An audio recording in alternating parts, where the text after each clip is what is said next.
আসসালামু আলাইকুম, welcome back to my channel cooking by Zohra. আজ আমি হাজির হয়েছি ডিম দিয়ে মিষ্টি কুমড়ার দারুণ স্বাদের একটি রেসিপি নিয়ে। আমার মতো করে ডিম দিয়ে এভাবে মিষ্টি কুমড়া বানিয়ে দেখুন, স্বাদে কিন্তু অসাধারণ হয়।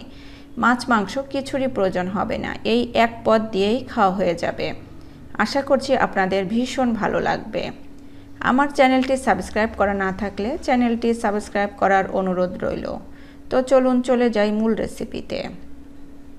প্রথমে মিষ্টি কুমড়া ছোট ছোট পিচ করে কেটে নিয়েছি।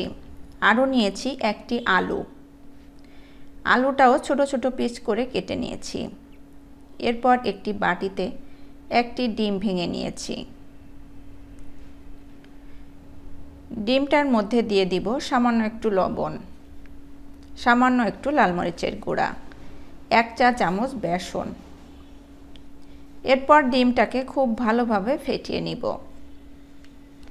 ডিমটাকে এমনভাবে ফেটিয়ে নিতে হবে যেন বেসনের সাথে ভালোভাবে মিশে যায়। বেসন দিয়ে ডিমটা খেতে অনেক বেশি মজা হয়। এরপর চুলায় একটি কড়াই বসিয়ে দিতে হবে 2 টেবিল চামচ তেল। তেলটা গরম হলে ফেটানো ডিমটা তেলে দিয়ে দিব এবং একটি চামচ দিয়ে চারিদিকে ছড়িয়ে দিব। এরপর ডিমটাকে ভাঁজ করে নিব।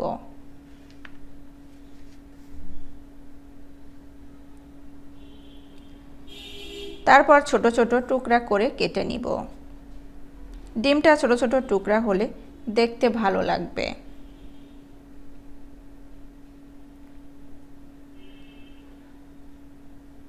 ডিমটা দুই পাশে ভালোভাবে ভাজা হলে কড়াই থেকে তুলে নিব।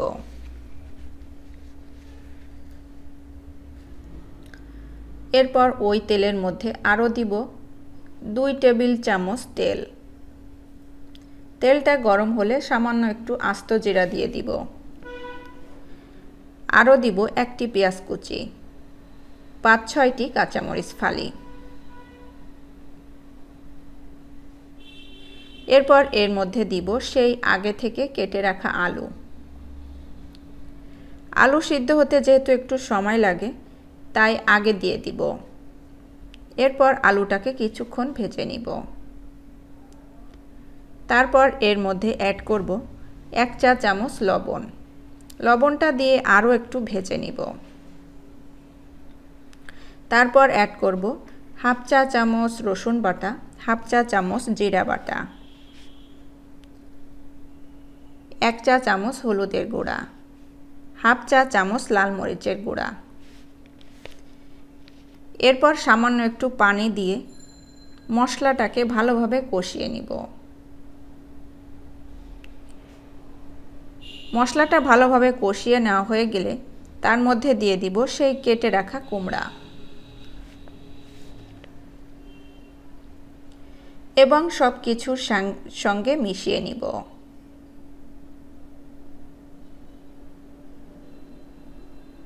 তারপর ঢাকনা দিয়ে কষিয়ে নিব। এরপর ঢাকনা উঠিয়ে দেখুন এর থেকে কতটা পানি বের হয়েছে। এরপর একটু নেড়ে চেড়ে ঝোলের জন্য পানি দিয়ে দিব। আমি এখানে গরম পানিটা ব্যবহার করেছি, আপনারা যে কোনো পানি দিতে পারেন। গরম পানিটা দিলে রান্নাটা তাড়াতাড়ি হবে।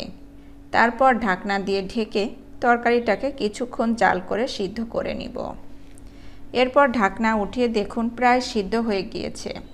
ওই পর্যায়ে ভেজে রাখা ডিমের পিসগুলো দিয়ে দিব এবং ঢাকনা দিয়ে আরও কিছুক্ষণ জাল করব। এখন ঢাকনা উঠিয়ে দেখুন অলমোস্ট হয়ে এসেছে। ওই পর্যায়ে 1/2 চা চামচ ভাজা জিরার গুঁড়ো দিয়ে দিতে হবে। এরপর মিশিয়ে দিতে হবে।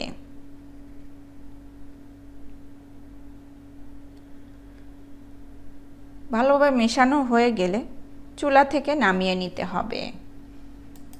এটি এই রকম গ্রেভি অবস্থায় নামিয়ে নিতে হবে। এটি নামিয়ে রাখার পর আরও একটু গ্রেভিটা ঘন হয়ে যাবে। এটি রান্না করে গরম ভাত, রুটি, পরোটা সব কিছুর সাথে খেয়ে দেখবেন। এতটাই মজা, না খেলে বিশ্বাস করতে পারবেন না। আশা করছি আমার আজকের রেসিপিটি আপনাদের কাছে অনেক বেশি ভালো লেগেছে। রেসিপিটি ভালো লাগলে লাইক, কমেন্টস এবং শেয়ার করতে ভুলবেন না। সেই সাথে আমার চ্যানেলটাকে সাবস্ক্রাইব করে রাখবেন। আর আপনারা যারা আমার ফেসবুক পেজ থেকে দেখছেন, লাইক এবং ফলো দিয়ে না রাখলে প্লিজ লাইক এবং ফলো দিয়ে রাখবেন। তাহলে আমার কোনো ভিডিও আপলোড করার সঙ্গে সঙ্গে নোটিফিকেশন আপনাদের কাছে পৌঁছে যাবে। ভালো থাকবেন সবাই। আজকে এখানে বিদায় নিচ্ছি। পরবর্তী রেসিপি দেখার আমন্ত্রণ জানাচ্ছি। আল্লাহ হাফেজ।